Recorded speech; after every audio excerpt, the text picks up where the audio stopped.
বাজার থেকে হাজব্যান্ড ছোটো মাছ নিয়ে এসে বলে এমনভাবে রান্না করো যেন এক থালা ভাত নিমিষেই খেয়ে নিতে পারি। আমিও তেমন চ্যালেঞ্জটা নিয়ে নিলাম।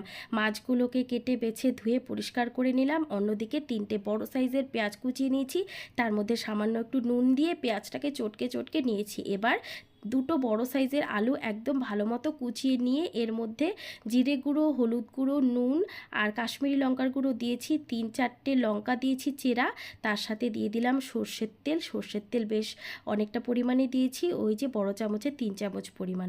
এবার আলু পেঁয়াজ মশলা খুব ভালো করে চটকে চটকে একদম ওই হাতে মাখা হবে রান্নাটা, খেতে কিন্তু দুর্দান্ত হবে।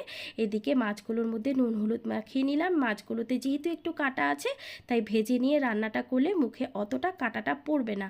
তো এদিকে লাল লাল করে মাছগুলোকে ভেজে নেব। এই ফ্রাইং প্যানের মধ্যে সামান্য পরিমাণে আরেকটু তেল দিয়ে এই যে হাতে মাখা আলুগুলো এখন দিয়ে দিলাম। এবার একটু নাড়াচাড়া করে ঢাকা চাপা দিয়ে দেবো। যখন আলুটা প্রায় 90%-এর মতো কুকড হয়ে যাবে মাছটা দিয়ে দিলাম। মাছটা দিয়ে গ্যাসের ফ্লেমটা বাড়িয়ে আরও 4 থেকে 5 মিনিট খুব ভালো মতো ভেজে নিলাম। আলুটা যখন খুব ভালো মতো সেদ্ধ হয়ে গেছে তখন এই যে দেখো মাছ চচ্চড়ি কিন্তু একদম রেডি হয়ে গেছে। গরম গরম ভাতের সাথে এরকম মাছ চচ্চড়ি থাকলে আর কি চাই।